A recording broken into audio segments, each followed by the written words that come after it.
Welcome to the Contemplative Science Podcast. My name is Jamie, and it is my pleasure, as always, to introduce my co-host, Dr. Mark Miller. Mark, how are you? I'm always great. When you ask me that question, I'm always great. I don't know if that's because the long time meditation practice helps me feel good. I mean, that's definitely part of it. But it's also, I just love being on these podcasts. And the conversation we're going to have tonight, I think, is going to be great. So I'm feeling good. Yeah, so today we're lucky enough to be welcoming Dr. Monima Chadha onto the podcast. Dr. Chadha is a senior lecturer in philosophy at Monash University. She is also a CARP Fellow at Cornell University and the author of many papers, such as one entitled Self-Control Without a Self and the Indian Philosophy of Perception. Monima's research focuses on the cross-cultural philosophy of mind, specifically the classical Indian and contemporary Western philosophy of mind. Monima, thank you so much for being here. Thank you. Thank you for asking me to do this. So let's jump straight in and talk about the self. Can you briefly, just to set the scene here, characterize the Buddhist view of the self? Well, the Buddhist view of the self is that there is no self, right? Because what they're aiming their critique at is the Hindu view of the self, the Hindu as well as the everyday person's view of the self. So our ordinary view of the self is that of a subject of experience and that of an agent of action. And the Buddhists say we neither need a subject of experience nor do we need an agent of action. Actions can be explained without an agent, and experiences don't need owners. So there is the famous quote from Buddha Ghosha in the Vishuddhimagga, misery exists, none miserable. Actions are, but no doers. The path is, but no traveler on it. The Buddhist path is, but no traveler on it. So that's the basic idea. It's aimed at the Hindu theory of the self, but it is also aimed at the ordinary conception of the self. What was the Hindu idea of self there that's being overturned by the Buddhists? Thank you, Mark. That's my favorite question. Great. The Hindu theory of the self, in one of the earliest Hindu schools, the Nyaya school, their proof of the self is in one sutra, which is, very concise. So desire, effort, aversion, pain, and pleasure are characteristics of the self. That's all the sutra says.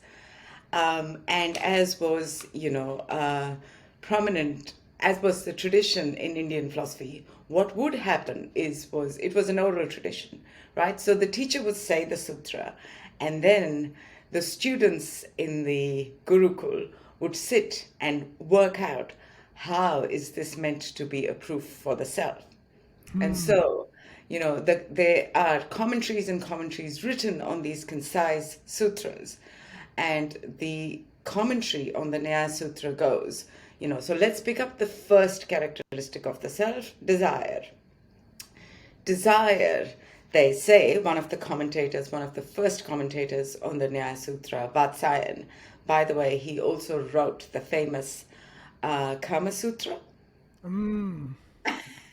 So Vatsyayan has, in his commentary, explains, desire requires that you have a memory of experiencing that thing in the past and, that thing being pleasurable. You can't, sort of have a desire for something without ever having experienced it in the past and that experience being pleasurable. So what you really have in there, in invoking memory, they have something like episodic memories in mind. You remember your experience of having that pleasure in the past. And so it's very much like, the Lockean criteria for memory, if you like. That's what it boils down to. You have an argument for the self in terms of the memory criterion. Desire requires memory. Memory requires that you've had that experience of that thing in the past, and that requires a persisting self that had the earlier experience and now remembers. Right. It didn't happen to somebody else. It happened to you. And you have the desire because it happened to you. And so you want it in the future. So now you have this past, present, and future chain built. And there you've got a self. Wonderful. There you've got a self. That's the proof of the self in Nyaya Sutra 1.1.10. So then how do the Buddhists turn that over then? I mean, that sounds like a good argument to me. If we've got desire and everybody says, yes, well, we have some desires, and desires require you to have a past and to extend that into the future. And that looks like then you have to have a continuity of selfhood. Where can you move in that? Well, the Buddhists will say that you can explain memory. Fine, desire requires some memory of having a pleasant experience in the past, but you can explain memory in terms of mental states and causal relations between them. So we have mental states, those earlier experiences leave some impressions. You have mental states and causal relations between them, and that's all that is required for explaining memory. There is no need to posit, a persisting self. It's almost like this Occam's Razor function, right? Where you actually don't require the self as an explanatory factor to account for the same evidence. That's exactly right. My favorite Buddhist philosopher, Vasubandhu, who was in about the 5th century AD, his argument against the self is exactly as you say, Jamie, and Occam's Razor. He just says there is no work for the self to do. That's how I interpret him. Anything that you think that the self does, I can give you an explanation in terms of mental states and causal relations that will do that work. Why posit the self? That's how I read Vasubandhu's argument. Why posit the self? Because there's no work for it to do. It doesn't do anything. It's causally inefficacious. What about the phenomenology, though, of I kind of feel like I live somewhere between here? I feel like I'm running the machine. Yeah, how do they play that? That's a very good question. They aim to explain that. These are Abhidharma philosophers. That's the group that Vasubandhu belongs to. Is very concerned about, given my counterintuitive views, how do I explain the phenomenology of experiences? Doesn't always do an excellent job, but aims to. So in my work, I've been following that lead. So part of my work has been trying to explain, things like the phenomenology of ownership, the sense of ownership, the phenomenology of agency. So I've got these, series of papers, no self and the phenomenology of ownership, no self and the phenomenology of agency, trying to come up with an explanation of the phenomenology. But I think the Buddhists can benefit from taking some help from contemporary cognitive science. And that's what I do to try and explain how we can account for the phenomenology of experiences without positing a self. Oh, that's too juicy not to jump on. So you said that the Buddhists could use a little bit of cognitive science, kung fu, in order to strengthen some of their arguments. And is this around ownership and agency in particular? And if so, I would love to hear. I mean, I know we can't get into so much of it just on this pod, but what's the sort of shiniest bit of that research right now for you that might be interesting for our listeners? So I picked up an idea from a cognitive scientist called Peglieri in Italy, I think. And he had this idea about there is no, sort of feeling free. There's no, phenomenology associated with the idea that, we are feeling free. What there is really is the absence of feeling coerced.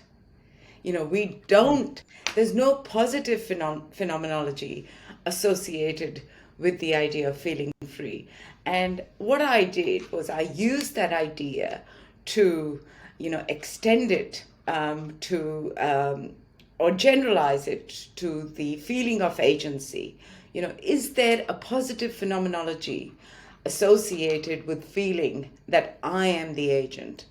And my argument is there is no positive phenomenology. All there is the absence of, any factors, any negative factors saying. So add that idea, and that explains, all the kind of illusions of ownership, illusions of agency, those kinds of cases that, the literature talks about, the cognitive science literature. So we have an explanation of those kinds of cases by saying we don't need to posit a positive feeling of agency or a positive phenomenology associated with a feeling of ownership. All there is, I don't feel that, there's no sort of negative feeling. It's when I'm coerced or when I feel I'm not the agent, then the phenomenology is very strong. Or that,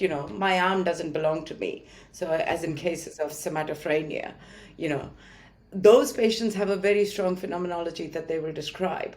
But do I really have a sense of this arm belonging to me? I don't think there is any positive phenomenology associated with that. So that's the idea I build upon to argue that we don't need to posit a self to explain the phenomenology. So one place the self might be required, and you're writing about this at the moment, is that self-control seems essential to the Buddhist project.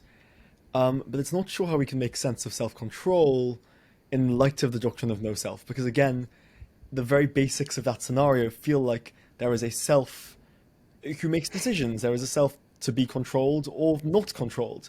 And when you remove the self, it's kind of difficult to make sense of as a project. Yeah.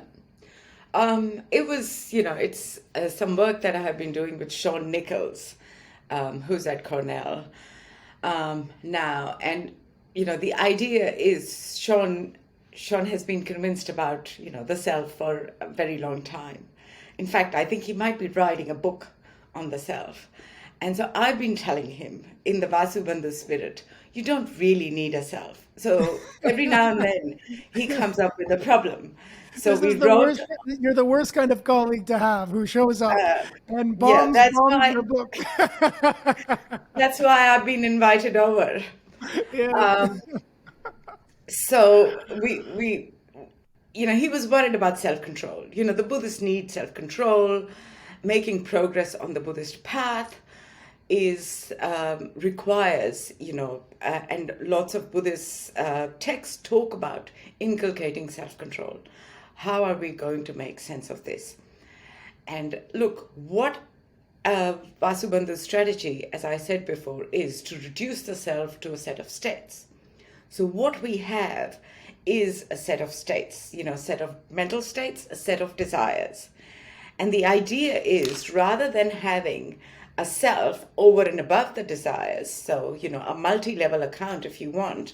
So there's these mental states and there's the self that comes in and says, okay, this is the desire that wins the day and is going to determine what action I do, whether I give in to the next drink or whether I'm able to control myself and not have the next drink, which I shouldn't.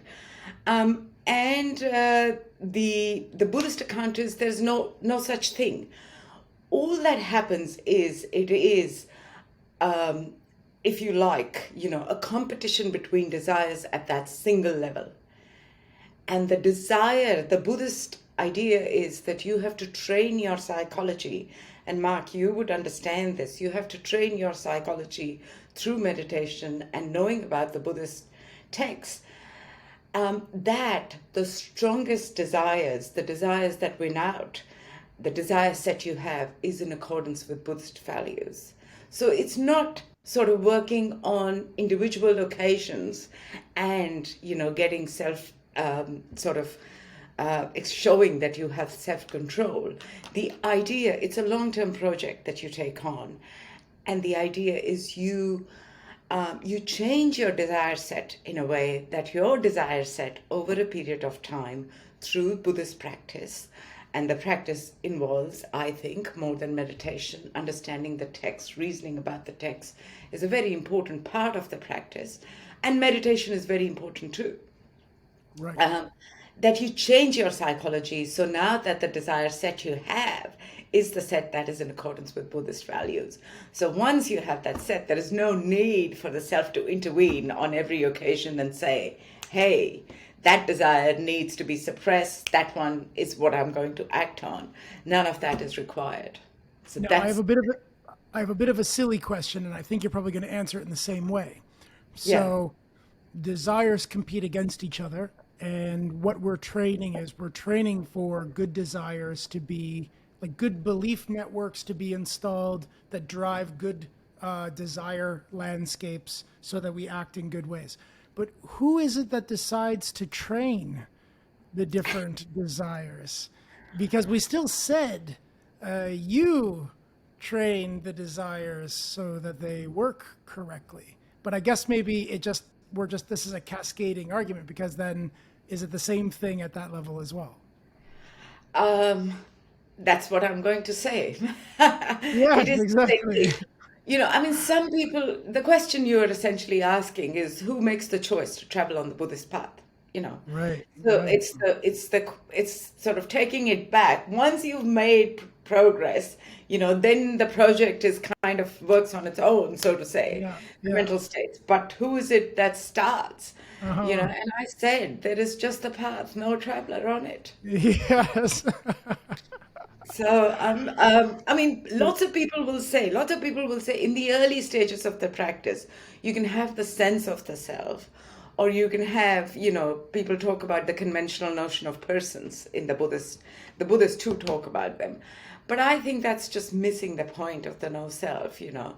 If you have to have a no self view, if you have to have Vasubandhu's view, he does away with persons and selves with the same argument. They don't do a thing. They're causally inefficacious. So just, sort of bringing in any of these pseudo selfy notions or, weak self in some sense isn't quite going to do the job. Let's go, full throttle and do it just in terms of mental states and causal relations. Yeah, wow, wow, great. Is there any room in there for free will still? I mean, I think probably the free will discussion is usually couched in the wrong way. Probably we're not asking the right question if we say, is it free or not free? Because I suspect it's somehow a complex mix of both. But is there anything obvious to say there? Because it sounds like you might also squeeze out a little bit about free will or. It's an important question, Mark. I mean, some people there's lots of literature on the Buddhist, account of free will, if there is one. Rick Repetti has written a couple of books, and there are other people in the debate, Mark Sideritz, as well. I've kind of not said anything about that debate yet, but here's I think what I would want to say on behalf of the Buddhists. I mean, the Buddhists talk about nirvana, the ultimate state. It's kind of a freedom, right? It's a Yeah. kind of freedom from suffering. So the Buddhist has to make sense of, as you make progress, you are becoming freer and freer on the Yes. path. Sure. So to begin with, we are not free. Yes. you know, as we are the ordinary human situation, we may think we have, lots and lots of freedom to Yeah. choose, but Yeah. I think we are slave to our desires, very much Mm, in the way the ancients talk about it. We are slave to our senses, we are slaves to our desires, we are slave to our mental and physical condition. mm. And, if there is, a higher end to be achieved, we have to free ourselves from that. And that's the, sort of trajectory towards freedom. I think that's the right way, rather than thinking, we are free to begin with, and how do the Buddhists square this fact? I think freedom is something of an achievement according to Buddhist. It might come in small doses rather than, the one big enlightenment experience. I mean, you're a meditator. You might, have these experiences of over a period of time, feeling freer, Yeah. you know, Yeah. feeling more in control of, I won't say Absolutely. yourself. I won't Yeah. say yourself. That's the thing I was just about to pick up. I keep on having to kind of reframe how I'm viewing this. Because when we talk about Yeah. achievements, typically, achievements are attributed to a central node, right? And the central node is the subject, is the object, and then the achievement sort of bounces off. So when Yeah. we are ascribing achievements, and I mean that colloquially, but I also mean sort of metaphysically, right? In terms of something like freedom, is that another place where we can just describe the path without the walker? I think so. I haven't, done it. I haven't done all the work I would like to do about the no self. But the basic strategy I have been pursuing in my work is to say, anything that you think, you want to bring in, anywhere where you want to bring in a metaphysical self, give me some time and I will work out an explanation. I'll erase it. I'll erase it from the argument. I will give you an explanation in terms of, and there's tricky questions. I'm myself, every now and then, this project in Cornell is going to be about, moral responsibility. It's a tricky one. I've been thinking about it for a while. It's not, I don't have an explanation of how we can talk about moral responsibility without a persisting self. If there is no persisting metaphysical self in your sense, Jamie, then it seems to me that, if you hold a later stage, a later bundle of mental states responsible, it sounds arbitrary. Why that stage? Perhaps even immoral. If you're reborn, it just seems to me immoral. So that can't be right. I don't have an account of moral responsibility. There's lots of things that I think are tricky, but give me 6 months. We've never actually. I love that as a response. But it makes sense given the strategy of sort of the threads, but we've never had that before. No, it's great. It's fantastic. And, like just to step back when we were just talking about praise and blame. Personally, I love the sense that you don't own. There's no owner of the good things, and there's no owners of the bad things. That feels very liberating. I think maybe we should consider more, just on a practical level, that the good things that we've done aren't just ours, but rather came about from the kind of network that we were embedded in, and because of the good teachers that we've had and the great opportunities that came. And really, we had very little to do with a lot of that, And the same thing for the negative states. Lots of people go through a hard time. And they think, well, I'm a bad person because look at the sorts of thoughts I'm having, rather than thinking, well, a lot of these things were embedded in me early on, and here they are. And if I had had a different family and a different setup, then the thoughts would have been different. I mean, that feels very loose to me in a good way. Yeah, I think that's the basic.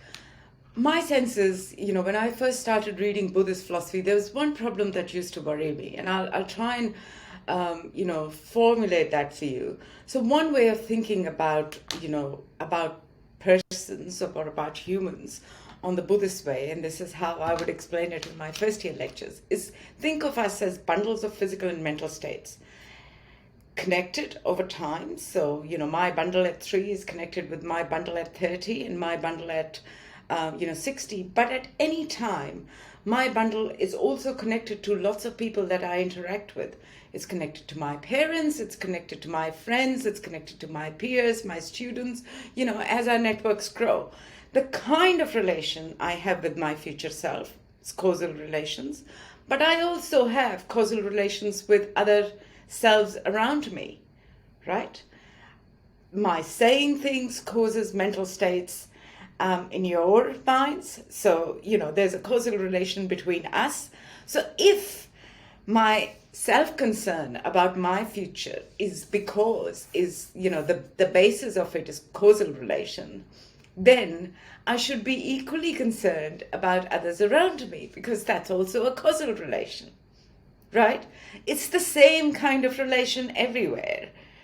And the Buddhist wants to say, I think, the Buddhist wants to say that, you should not worry too much about your future. But then I would think, well, I'm not worried about my future self. I'll give up the self-concern, but then I should give up responsibility for my past too. It's what happened because of everyone around me and everything. It was my parents' wrong values. It was my friends. They got me off on drinking alcohol and doing all that. It's just them. I didn't do anything. I was just part of that network. There was no me. There is no me. There was no me. There is going to be no me. So I used to think, the Buddhist wants to have it both ways. They have the doctrine of karma.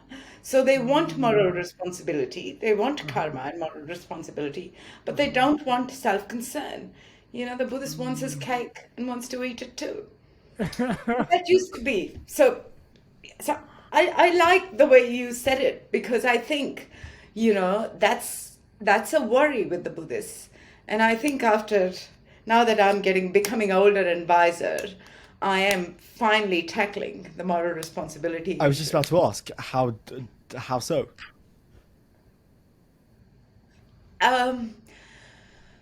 So here's the amount of progress I've made on the moral responsibility issue. What I've worked out until now is this is not just a problem for the Buddhist. That we don't have an account of moral responsibility is not just a problem for the Buddhist. It's a problem for most contemporary, philosophers.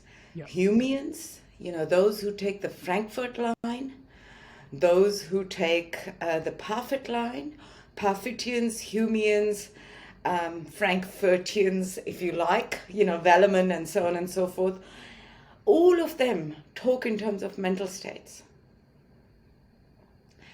And, so what I want to do is make it an urgent problem. So my first sort of stab at it is make it an urgent problem so that everyone wants to look at it.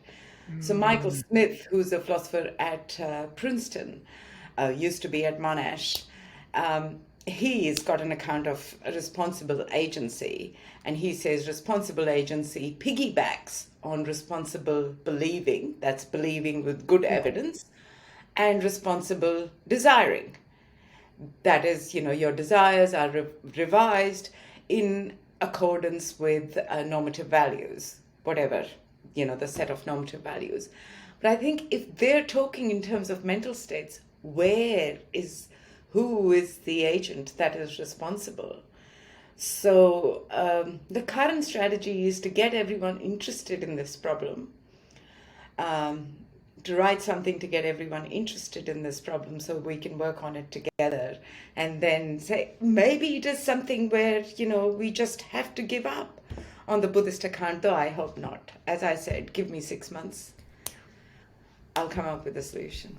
So I'm interested we just touched on there about moral responsibility, but I'm always interested in what the practical connotations is. Because regardless of kind of quite how we conceive of something relatively superficial, given the conversation, like moral responsibility, but more fundamentally the self, if we take that Buddhist line and there isn't a self, what does that mean for us day to day? And what should I do? What can I do that's either good with a vague ethical connotation or beneficial with a well-being connotation?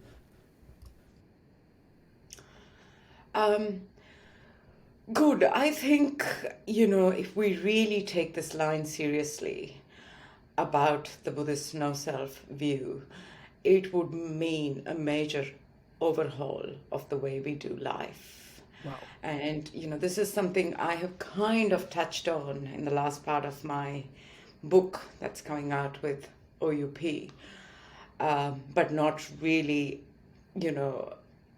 not really sort of given you, given a settled answer. So think about it in this kind of way. What difference will it make to our practices if we really take the no self view seriously? And it will make a huge difference to our practices. We cannot continue. I mean, in an ideal Buddhist society, there is no room for, for example, just to give you an example, a market or a market economy. All the Buddhists worked on is the concept of dan, which just means, people often translate it as charity, but it's more like, service. You give what you have as an offering to society. You offer, your skills to society. It's not, kind of a way of thinking. It's a transaction. It's not a transactional way of dealing with each other. If we really are interconnected in this deep sense that we talked about, bundles of mental states, mental and physical states with causal connections all over the place with all the people we are interacting with, then, we can't think of relationships with others on transactional basis. We have to give up that idea of, they do this for me, how do I compensate? I mean, think about when we, as parents, we don't think our children owe us anything. We do a lot of things for them, but we don't think that the children need to pay us back. There might be, with filial piety or anything like that. We might, want, to see them flourish, but I don't think we want anything back. Think about what we do for our students. As academics, I spend a lot of time, but you have to think about your service as a gift you give to them. It's a gift of knowledge. I don't expect, sort of anything back from them. The university, of course, pays me, but I don't think of that as a transaction, right? That's the Buddhist model on any kind of dealing with one another, sort of take it further. Let's not think of my circle as my children and my students and my colleagues and my friends and so on. Think of the idea as expanding circles in the sense Peter Singer talked about. And you have, not a society which is based on transactions. I do this thing for you, you compensate me in such and such a way by giving me money or whatever. Rather, we just offer whatever we have to each other, and it'll be a very different society. So, it's going to have lots and lots of consequences, and we need to carefully think about how far do we want to go? Do we all want to become Buddhists? It sounds like there's a wrinkle in there, though, which is like transaction. I mean, I know Kant spoke about merely as a means, as opposed to, you can use people as a means, as long as they're not merely as a means, they're an end as well. And it sounds like you've just described your relationship, for instance, being paid by the university, as non-transactional because of the tone and energy you bring to it. And I wonder if there's a middle place here, where we can still have transactions, just to the degree they're not merely transactions. That might be, a sort of good starting point, I think. But, if I push towards the ideal, what I think the Buddhist ideal is, to give up on this model of, thinking in terms of transactions, thinking in that way. But I kind of like your idea, maybe going halfway is the better way to begin, to bring people on where. But, as you say, I mean, in what you said about, not using people as means, but, rather than as treating them as ends in themselves, very strong notion of autonomous selves is coming in, So the Buddhists will say, there might be some self-deception going on here, that we have to, we have to only care about them because we are thinking of them as selves, right? That's the kind of worry. It's kind of interconnection at a much deeper level, and with everything, animals, plants, planet, just everything. I've never heard Don talked about like this, and I can really feel it. I really feel something quite extraordinary from what you've just said. I mean, you're right. If we really imbibe and we start to believe that we're sort of networks of processes rather than locus of subjectivity or something, then of course the privilege and the power that flows through this part of the network is best spent on the network. But it's not just spent on here. I am part of a network, so I should be investing this energy and this privilege and this power to care for the network. And the network it keeps going out. But if everybody was doing that, then the network would sort of get cared for by each individual part of the network. And that's a I mean, lovely. in some sense, it would, wouldn't it be nice if we all made progress together rather than me getting this and you getting that and so on and so forth? That I think is the basic Buddhist idea. Very difficult to realize. Very difficult to realize. But Maybe difficult to realize globally, but look, you're realizing it locally right now in your own life, and you've just inspired me. I mean, I talk a lot about how to start updating the way that we do academics rather than fighting for first name and trying to get more for yourself, support your juniors, help other people, become a lifter, not a leaner, become a dolphin, not a shark. And I love that sense that you stop thinking about it transactionally. The university pays me as part of their supporting of an academic, and I do the work not because I'm being paid, but because it's the thing I can give to the network that I'm involved in. Already, just that mental shift we can make, and we can make it locally. Monima, where can everybody find you online? Online at Monash University. Brilliant. Well, thank you so much for coming on. This has been Thank you. I mean, I'm not a social media person. Jakob keeps telling me I'm behind the times. I'm a Luddite, but I survive. You don't need to put that in. Maybe we squeak it in anyway. No. He'll be. Yeah. Anyway, yeah. So only at Monash University. That's all my presence. That's all that is required. Well, this has been the Contemplative Science Podcast. That was quite wonderful, and we're going to have to do it again in the next couple of months. Monima, thanks for being here, and everybody, thank you for listening at home. As always, we will see you next week. Thank you.